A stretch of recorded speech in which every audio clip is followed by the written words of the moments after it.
ओम नमः सिद्धेभ्यः, ओम नमः सिद्धेभ्यः, ओम नमः सिद्धेभ्यः। सरस्वती नमस्तुभ्यं वरदे कामरूपिणी, विद्यारंभं करिष्यामि सिद्धिर्भवतु मे सदा। जलोद्वात्सांगमयी जिनवाणी माता की जय। सरस्वती सभा मध्ये सुलक्ष्मी ज्ञान रूपिणी, कल्याणी सर्वलोकस्य माता ज्ञानमती मता। जलो सरस्वती की प्रतिमूर्ति गणिनी प्रमुख श्री ज्ञानमती माता जी की जय। स्वाध्याय का समय हो गया है।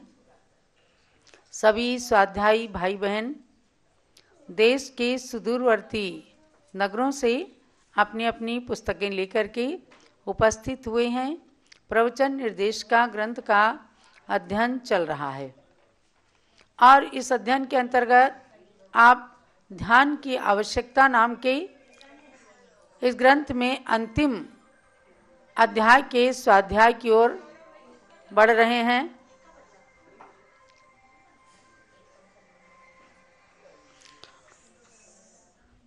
इसमें ध्यान की आवश्यकता, यह है प्रकरण। ध्यान आपको बताया गया सर्वप्रथम कि ध्यान के 4 भेद हैं: आर्त ध्यान, रौद्र ध्यान, धर्म ध्यान और शुक्ल ध्यान। आर्त रौद्र ध्यान दुर्ध्यान है, संसार के कारण है। धर्म शुक्ल ध्यान स्वर्ग और मोक्ष के लिए कारण है। और उत्तम संवनन वाले जीवों के एकाग्र चिंता निरोध रूप ध्यान जो होता है वही उत्तम ध्यान कहा गया है। अगर वही दुर्ध्यान रूप से परिणत होता है तो नरक और तिर्यंच गति में ले जाने वाला होता है। और सुध्यान अर्थात उत्तम ध्यान के रूप में होता है। धर्म और शुक्ल ध्यान के रूप में तो वह ऊर्ध्व गति का कारण होता है। धर्म ध्यान के भी 4 भेद बताए गए: आज्ञा विचय, अपाय विचय, विपाक विचय और संस्थान विचय। संस्थान विचय धर्म ध्यान में पिंडस्थ, पदस्थ, रूपस्थ और रूपातीत, ये 4 ध्यान बताए हैं, 4 भेद बताए हैं। उनमें से सर्वप्रथम हम चलते हैं पिंडस्थ ध्यान की ओर। यानी सबसे पहले बताया गया कि ध्यान को करने के लिए कोई पवित्र और स्वच्छ स्थान ढूंढना है जहां पर किसी प्रकार का कोई विकल्प ना रहे और निर्विकल्प रूप से ध्यान में मन स्थिर हो सके।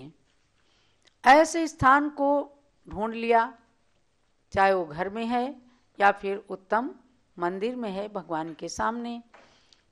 अब आता है प्रश्न, पिंडस्थ ध्यान क्या है? पिंडस्थ माने पिंडे शरीरे स्थितः पिंडस्थः।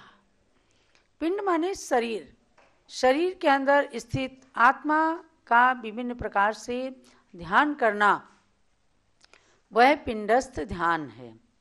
देखो आज पंचम काल में मुनिराज तक को भी शुक्ल ध्यान नहीं होता।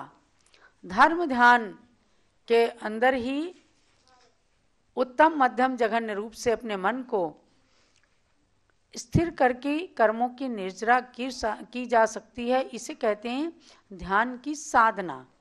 तो पिंडस्थ ध्यान माने शरीर में स्थित आत्मा का ध्यान करना पिंडस्थ ध्यान है। और इसके लिए, इस पिंडस्थ ध्यान को करने के लिए 5 प्रकार की धारणाएं बताई गई हैं। 5 प्रकार की धारणा: पार्थिवी धारणा, आग्नेयी धारणा, श्वसना धारणा यानी वायवी धारणा, चौथी है वारुणी धारणा और 5वीं है तत्व रूपवती धारणा। आज का विषय बहुत ही रुचिकर और ध्यान देने योग्य है। ध्यान की बात कि आप पहले इसको सुन लीजिए, 5 धारणाओं में हमें क्या क्या चिंतन करना है और उसके बाद में अपने को प्रैक्टिकल ध्यान की ओर जाना है। तो सर्वप्रथम पार्थिवी धारणा। पार्थिवी माने पृथ्वी की धारणा। कैसे पृथ्वी की धारणा?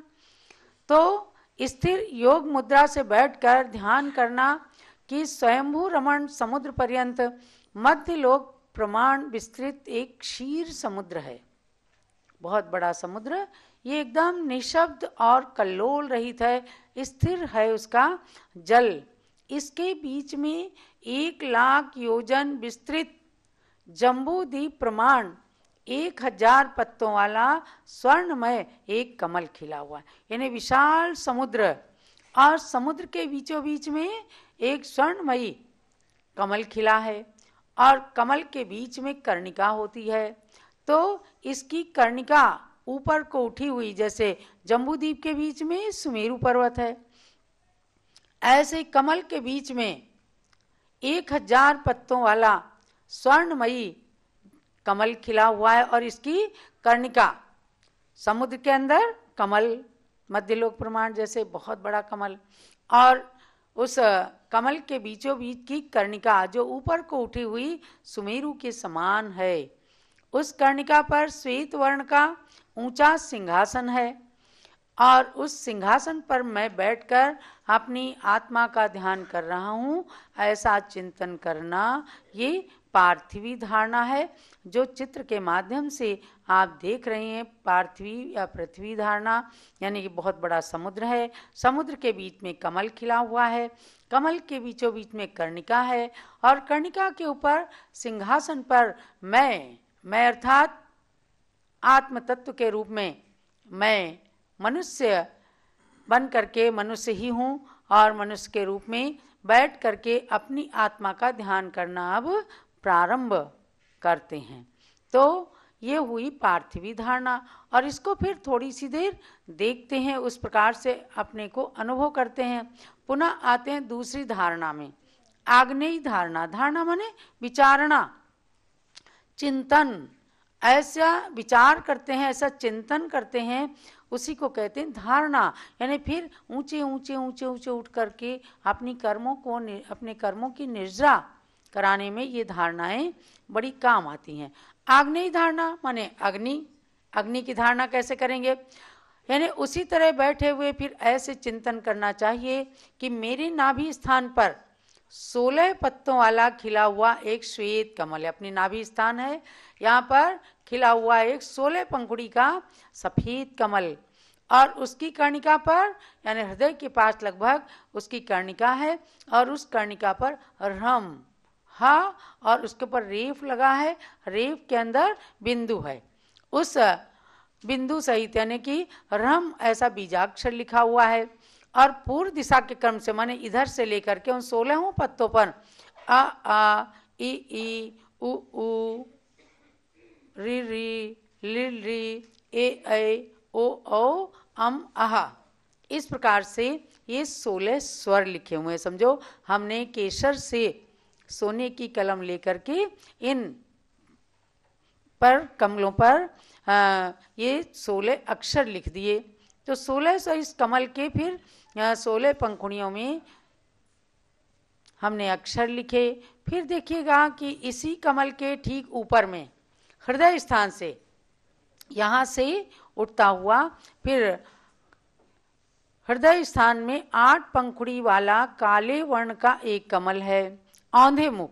उस कमल को नीचे की ओर झुका हुआ देखना है कि जिसके दलों पर क्रम से ज्ञानावरण, दर्शनावरण, वेदनीय, मोहनीय, आयु, नाम, गोत्र और अंतराय, ऐसे ही काले कमल पर यानी कर्मों को काली माँ की उपमा दी है, क्योंकि कर्म जो काली माँ की तरह से हैं वही अपने ज्ञान के सूर्य पर आवरण करके उसे ढके हुए हैं, वही अज्ञान है और अज्ञान को अंधेरे की उपमा देते हैं। तो ऐसे 8 कर्म किस पर लिखे हैं? 8 पंखुड़ी वाले काले कमल के एक एक पंखुड़ी पर ये 8 कर्म लिखे हुए हैं। फिर ये कमल जो है औंधे मुख वाला, जैसे नीचे से कमल एकदम खिला हुआ और ये कमल ऐसे उसकी पंखुड़ियां नीचे औंधे कमल की तरह से हैं।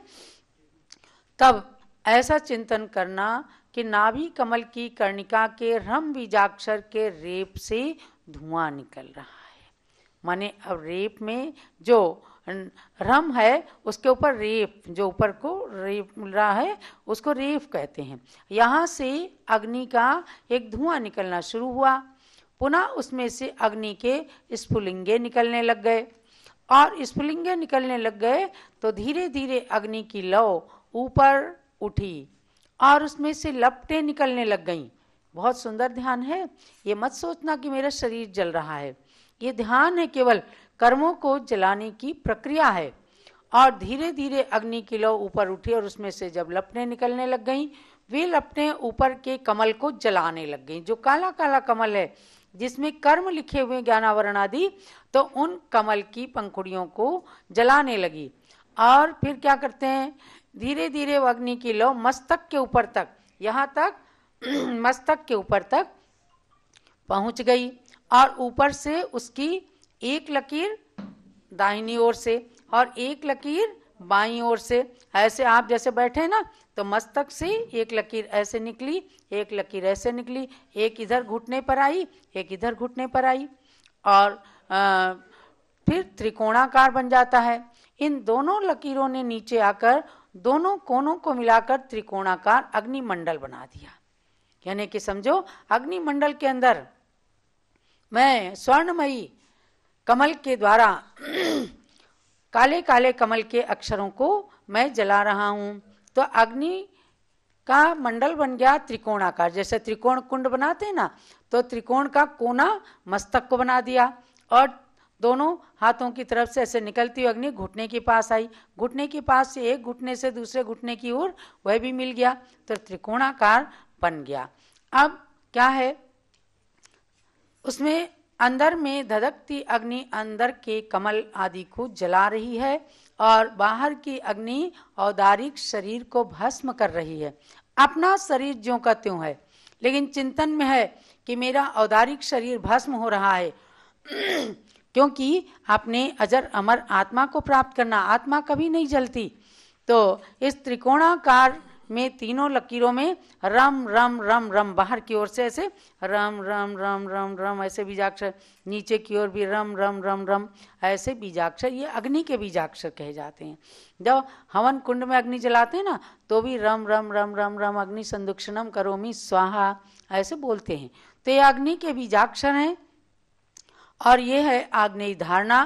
तो तीनों तरफ रम रम लिखा, और तीनों कोणों में ऊपर और दोनों घुटने के पास जो कोने बने हैं, इनमें आप क्या लिखेंगे, तीनों कोनों में स्वास्तिक बना लेंगे। समझो कि केसर से हमने स्वस्तिक बना लिया, और स्वस्तिक के पास भीतरी भाग में ओम रम, केवल स्वस्तिक के अंदर ओम रम ओम रम रम, ऐसा कि जिस रा में भी ऊपर रेफ लगा हुआ है, ऐसे तीनों साइड में बीजाक्षर लिख लिए ओम राम। इस त्रिकोणाकार अग्निमंडल को कि अग्नि को जब जलाने को कुछ शेष नहीं रहा, तो वो एकदम शांत हो गई, और राग का पुंज इकट्ठा हो गया। भाई सब जल गया, कर्म जल गए, औदारिक शरीर जो अपने ध्यान की स्थिति में जल गए, औदारिक शरीर भी जल गया, तो अग्नि का ढेर बचा। अब यहाँ तक हमने जब ध्यान किया तो ये हो गई आग्नेयी धारणा। बताने में देर लगता है, लेकिन जब मन के अंदर एकदम कल्पना कर ली तो उसमें टाइम नहीं लगता, और बहुत ही सुंदर ऐसा ध्यान होता है। तीसरी धारणा है श्वसना। श्वसना धारणा माने वायवी धारणा। वायवी धारणा का मतलब है अब वायु चलेगी, जिससे राख उड़ जाएगी। तो ऐसा चिंतन करना कि आकाश में चारों तरफ से बहुत जोरों से हवा चलने लग गई, जो ऐसी हवा एकदम जैसे बहुत तेज हवा आंधी जैसी चलती है, जो मेरू को भी कपाने में समर्थ है, ऐसी हवा का समूह उससे एक गोलाकार एकदम बन गया, चक्रवात जैसे बन जाता है।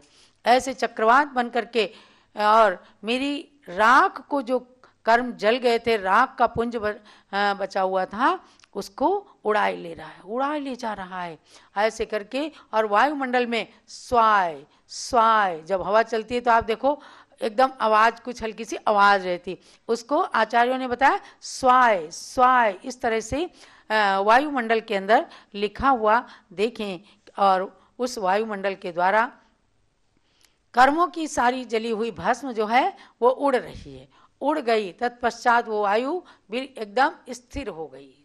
वायु स्थिर हो गई माने कि वायु से ही वह राख सारी उड़ गई। ये कहलाती वायवी धारणा या श्वसना धारणा।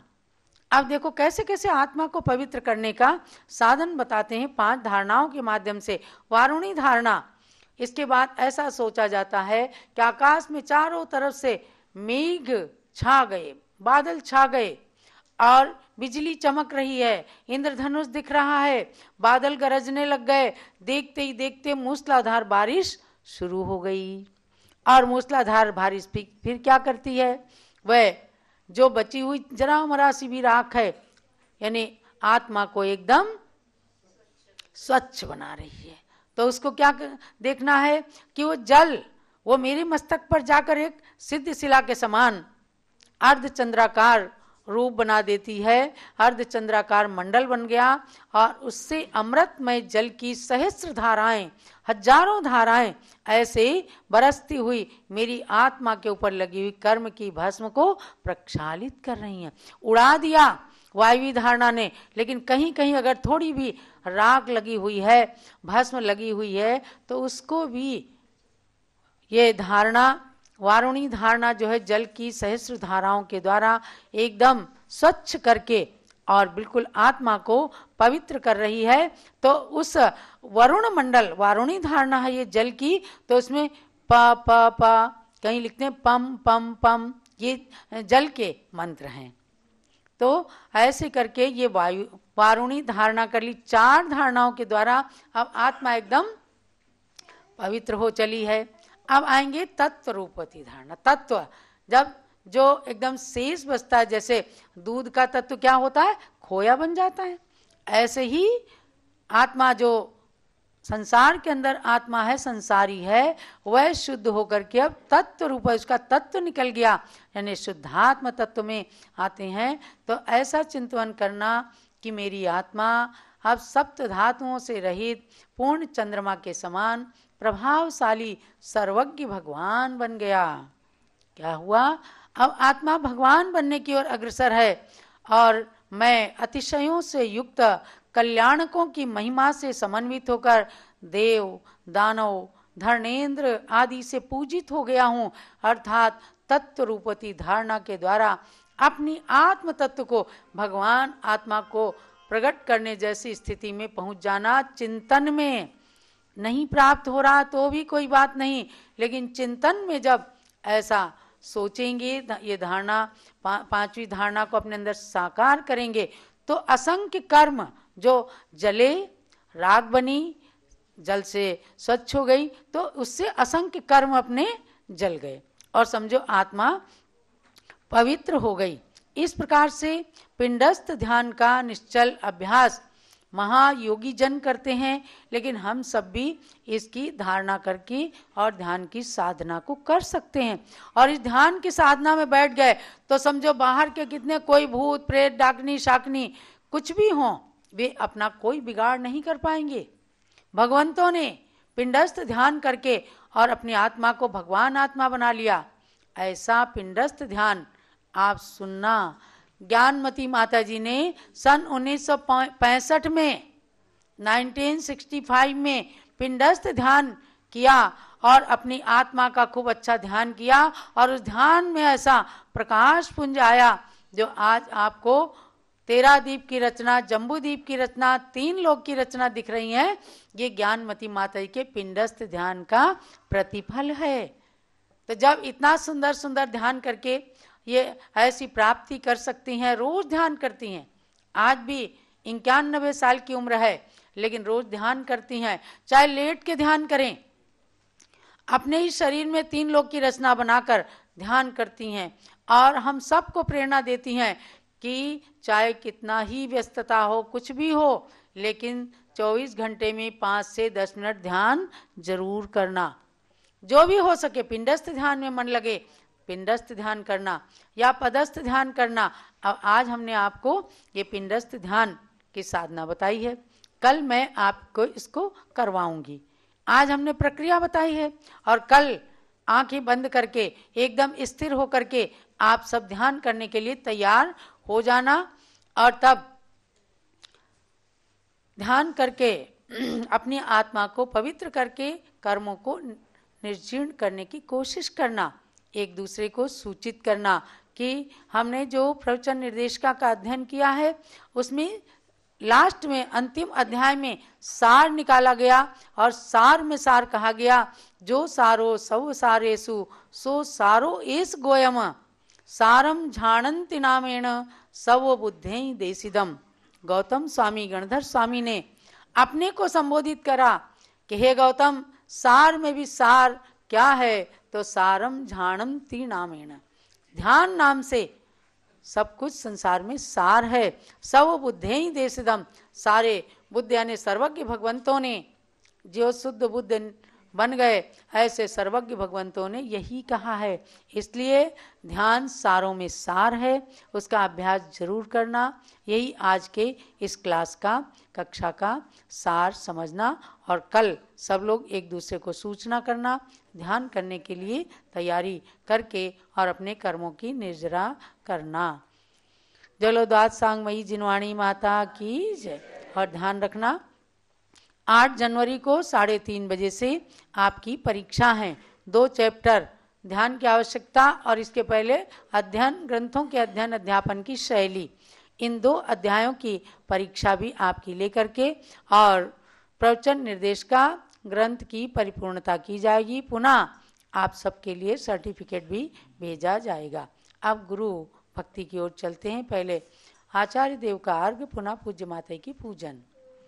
प्रथमाचार्य शांति सागर के पद में अर्घ्य समर्पण है। वीर सिंधु अरुणेमि सिंधु आचार्य के पद का अर्चन है।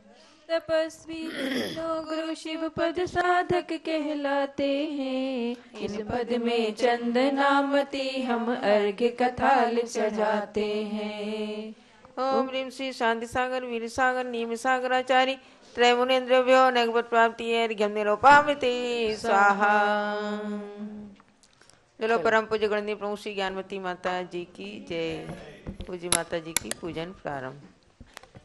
पूजन करो जी श्री गणनी ज्ञानमती माता जी की पूजन करो जी।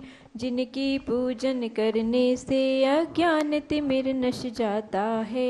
जिनकी देव देशना से शुभ ज्ञान हृदय बस जाता है। उनके श्री चरणों में आवाहन स्थापन करते हैं। सन्निधिकरण विधि पूर्वक पुष्पांजलि अर्पित करते हैं। पुष्पांजलि अर्पित करते हैं। पूजन करो जी श्री गणनी ज्ञानमती माता जी की पूजन करो जी। ओम ह्रीं गणनी प्रमुख श्री ज्ञानवती माता अत्र अवतरोत्तर संवत्सराहननम अत्र तिष्ठ तिष्ठ ठः ठः स्थापनम अत्र मम सन्नितो भव।